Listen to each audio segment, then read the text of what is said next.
Personne ne remarque quand un empire commence à s'effondrer. Les lumières restent allumées, la musique continue de jouer, les magasins ouvrent encore leurs portes, jusqu'à ce que soudain la ville se vide. Les vitrines s'assombrissent et le silence remplace l'ancienne prospérité. Aujourd'hui, la crise silencieuse qui traverse les États-Unis menace non seulement l'économie, mais aussi la dignité de millions de citoyens. Des familles entières, habituées à une vie de consommation abordable et à des routines stables, sont désormais obligées de parcourir des kilomètres pour obtenir l'essentiel de la nourriture, des médicaments, de l'espoir.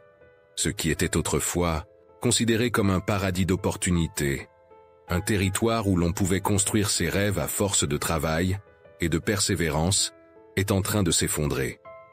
La fermeture massive de chaînes de magasins géantes, telles que Walmart, CVS, Walgreens, Target et tant d'autres, met à nu une blessure profonde que la plupart préféraient ignorer. Et le plus effrayant, c'est que là où ces magasins disparaissent, il ne reste pas seulement un vide physique. C'est un vide social. Une absence qui se répercute dans la vie de ceux qui ne peuvent pas simplement ouvrir l'application de leur téléphone portable et faire leurs achats en ligne. De ceux qui dépendent du magasin de quartier pour vivre. Dans les grandes métropoles comme New York et Los Angeles, l'agonie est déjà impossible à ignorer. Les vitrines fermées se multiplient comme des cicatrices dans les rues autrefois animées. Mais c'est dans les petites villes, dans les comtés ruraux que l'impact est encore plus brutal. Là-bas, la fermeture d'un seul magasin signifie transformer toute une région en un désert alimentaire, en un vide de services de base qui condamne principalement les personnes âgées, les familles pauvres et les travailleurs qui ont toujours soutenu en silence la grande machine américaine. Pendant ce temps, les géants du monde des affaires continuent d'afficher des bénéfices impressionnants. Ils continuent de célébrer leur succès dans leur gratte-ciel de verre, tandis que des milliers de travailleurs sont jetés comme des pièces défectueuses. Qu'est-il advenu de la promesse du rêve américain? Comment en sommes-nous arrivés à un point où même un litre de lait ou une boîte de médicaments sont devenus des luxes presque inaccessibles pour beaucoup? La situation est encore plus cruelle pour ceux qui toute leur vie ont cru que leurs efforts seraient récompensés. Ce sont des chauffeurs, des enseignants, des infirmiers, à la retraite, des travailleurs qui ont placé leur confiance dans le système. Aujourd'hui, beaucoup d'entre eux se retrouvent isolés dans des quartiers abandonnés, sans magasins, sans services, sans alternative. Comment survivre dans un territoire où les infrastructures de base ont été supprimées sans préavis, comme si toute une population pouvait simplement disparaître sans faire de vagues? Et si vous pensez que cette réalité n'existe que dans des États lointains ou des communautés oubliées, il est temps de revoir votre jugement. Ce qui se passe à New York, en Californie, dans l'Illinois, au Texas et dans tant d'autres endroits n'est que le début d'une vague qui commence déjà à se propager. Chaque magasin fermé, chaque quartier abandonné, chaque communauté laissée pour compte est un avertissement. Un signe avant-coureur de ce qui pourrait vous attendre juste au coin de la rue. Préparez-vous à découvrir ce qui se passe réellement. Préparez-vous à entendre les histoires qui ne font pas la une des journaux. Car maintenant, nous allons nous plonger dans un voyage à travers les États qui sont lentement effacés de la carte économique des États-Unis. L'avenir que beaucoup considéraient comme acquis est en train de s'effondrer sous nos yeux. Et l'ignorer pourrait nous coûter bien plus cher que nous ne l'imaginons. Êtes-vous prêt à affronter la vérité? Numéro 1, le Mississippi. Au milieu du silence des routes désertes, les petites villes du Mississippi assistent à la mort lente de ce qui était autrefois considéré comme un lieu de rencontre essentiel. Walmart, qui était autrefois le cœur battant de ces communautés, ferme aujourd'hui ses portes sans faire de bruit. Ce n'est pas seulement un magasin qui disparaît, c'est tout un centre social qui s'effondre. On estime qu'au cours des 18 derniers mois, plus de 700 magasins ont fermé leurs portes dans l'État. Les petites municipalités sont devenues des déserts alimentaires. La pénurie est telle que des familles entières doivent parcourir plus de 40 minutes pour trouver des produits de première nécessité, comme des couches ou du riz. Ceux qui n'ont pas de voiture ou qui ne sont pas en bonne santé pour faire de longs trajets n'ont tout simplement pas d'autre choix, tandis que les rayons vides témoignent en silence d'une promesse non tenue. Numéro 2. Californie. Sous la lumière. Dorée des matins de Los Angeles, San Francisco et San Diego, un nouveau type de désolation se répand. Les jours des allées bondées des promotions irrésistibles et des vitrines étincelantes sont révolus. En 2024, plus de 1500 magasins ont fermé leurs portes en Californie. Même des géants comme Target, Walmart et CVS ont reculé.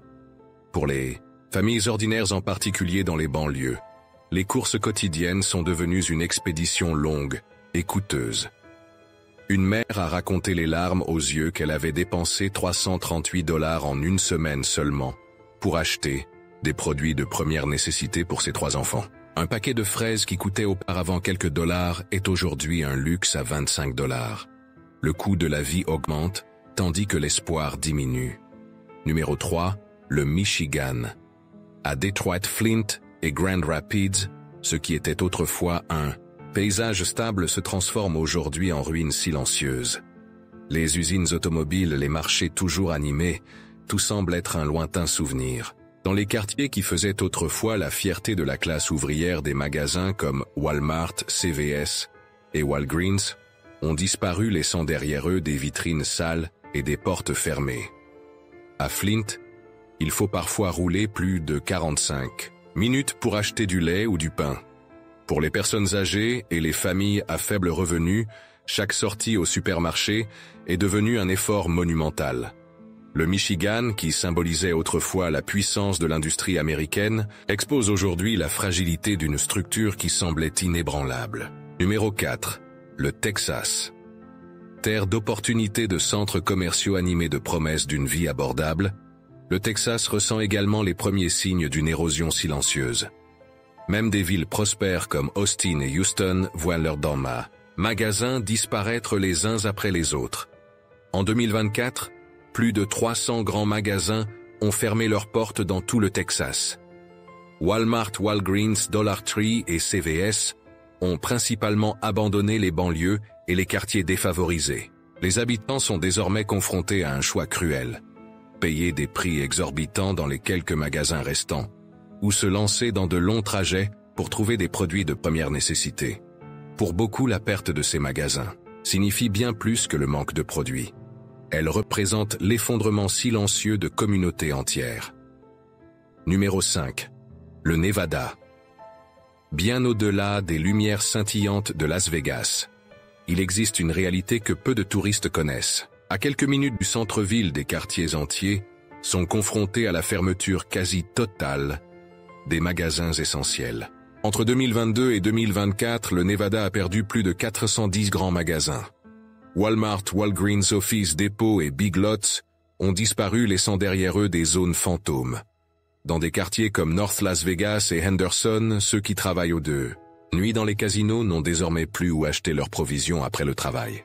Les personnes âgées, incapables de parcourir de longues distances, dépendent de dons pour survivre. Le Nevada affiche toujours son éclat touristique, mais pour les habitants ordinaires, la réalité est celle de l'abandon et de l'oubli. Les magasins n'ont pas disparu d'un seul coup. Ils se sont éteints comme des bougies dans une pièce sombre. La question qui se pose est douloureuse et urgente: si même les États riches et pleins d'opportunités sont en train de s'effondrer, qu'en est-il des endroits les plus vulnérables? Dans la prochaine partie, nous poursuivrons ce sombre voyage en explorant des États qui font face à l'effondrement de leur communauté, où la survie devient un défi quotidien. Préparez-vous, car la route qui nous attend est encore plus sombre. N'oubliez pas de laisser un pouce vers le haut si vous appréciez le contenu jusqu'ici. Numéro 6, l'Illinois. Il fut un temps où se promener dans les rues de la banlieue de Minnesota, Chicago, signifiait trouver tout ce dont on avait besoin à quelques pas. Il y avait un Walgreens à un coin de rue, un Walmart de l'autre côté de la rue, un CVS à côté de la boulangerie. Mais cette réalité si proche et si confortable est en train de disparaître à vue d'œil. Walgreens, dont le siège social est à Chicago, a annoncé la fermeture de centaines de magasins dans tout l'État.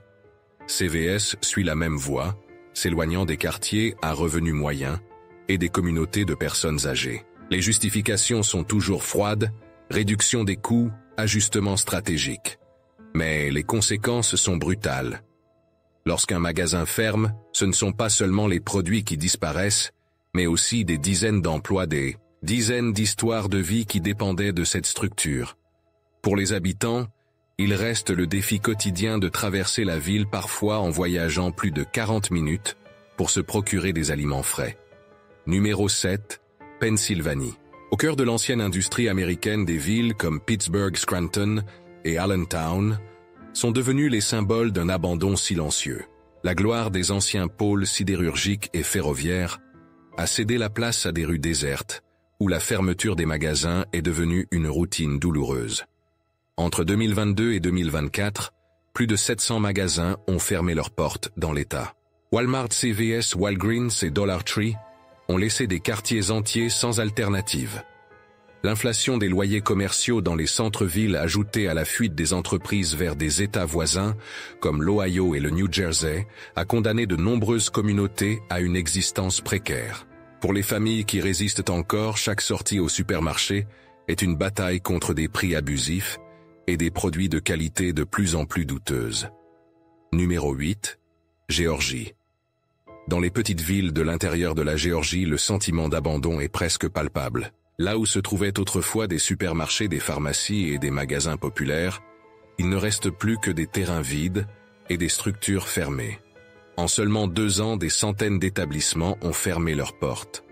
Des familles qui avaient pris l'habitude de compter sur des magasins tels que Family Dollar, Walgreens et Walmart sont désormais obligés de parcourir des dizaines de kilomètres pour faire leurs courses de base. Un habitant a rapporté qu'après la fermeture du plus grand marché de la ville, la seule option restante est de payer des prix exorbitants dans de petites épiceries de quartier. En Géorgie, la crise n'est pas arrivée comme un ouragan soudain, mais comme une infiltration lente et dévastatrice qui ronge la stabilité jour après jour. Numéro 9, l'Ohio. La terre de la simplicité des écoles traditionnelles des églises familiales est également en train d'être engloutie par le retrait massif des grands détaillants. L'Ohio, qui a toujours été considéré comme un État équilibré, ressent désormais le profond impact de l'abandon des entreprises. Walmart, CVS, Target et Kroger ferment leurs magasins les uns après les autres. Les familles à faibles et moyens revenus se retrouvent sans option limitée à de petites stations-service et à des épiceries hors de prix. Dans des villes comme Youngstown, les personnes âgées racontent leur tristesse de ne plus pouvoir se rendre à pied au magasin du coin. Une mère à Akron a décrit l'angoisse de devoir choisir entre un dîner nutritif et l'achat de médicaments pour ses enfants. La logique du marché dit qu'il s'agit simplement d'une adaptation. Mais pour ceux qui vivent cette réalité, c'est la perte même du droit d'exister dans la dignité. Numéro 10, New York. Enfin, nous revenons à l'épicentre de la vie urbaine américaine pour être témoins d'un déclin que peu osent admettre. New York, symbole de modernité et de prospérité, collectionne désormais les vitrines fermées et les couloirs abandonnés. En un an, près d'1 millier de magasins ont fermé leurs portes dans l'État. CVS, Walgreens, Bed Bath & Beyond, Macy's, des noms qui symbolisaient autrefois la sécurité et la tradition, ne sont plus que des souvenirs. Les quartiers autrefois, animés de Manhattan, Brooklyn et Queens, vivent une crise silencieuse. Le chômage dans le secteur du commerce de détail dépasse déjà 75%. Et la hausse des loyers commerciaux rend impossible la survie des commerces locaux. Pour les consommateurs, la pénurie se traduit par des prix très élevés et de longs trajets pour se procurer les produits de première nécessité. Et pour les travailleurs, cela signifie la disparition d'emplois qui faisaient vivre des familles entières dans une ville où le coût de la vie est impitoyable. Chacune de ces histoires révèle une même réalité cruelle. Les États-Unis abandonnent leur base silencieuse, la classe ouvrière qui a soutenu leur croissance pendant des générations. Et tandis que les projecteurs brillent, pour quelques-uns, la majorité sombre dans un scénario de plus en plus sombre. Que se passe-t-il dans une communauté où même le droit d'acheter de la nourriture devient un défi quotidien? L'impact du retrait des grands détaillants va bien au-delà du manque de commodité. Dans chaque quartier où un magasin ferme, un cycle invisible de détérioration commence. Tout d'abord, il y a la perte d'emploi. Ensuite, le commerce local qui dépendait de l'affluence générée par ces grandes chaînes commence à dépérir. Sans flux de personnes, la sécurité publique diminue, le vandalisme augmente et la valeur des propriétés s'effondre. L'identité des communautés construites au fil des générations se désagrège en silence. Dans les États les plus touchés, comme le Mississippi et le Nevada, de nombreux quartiers sont entrés dans un cycle presque irréversible d'abandon.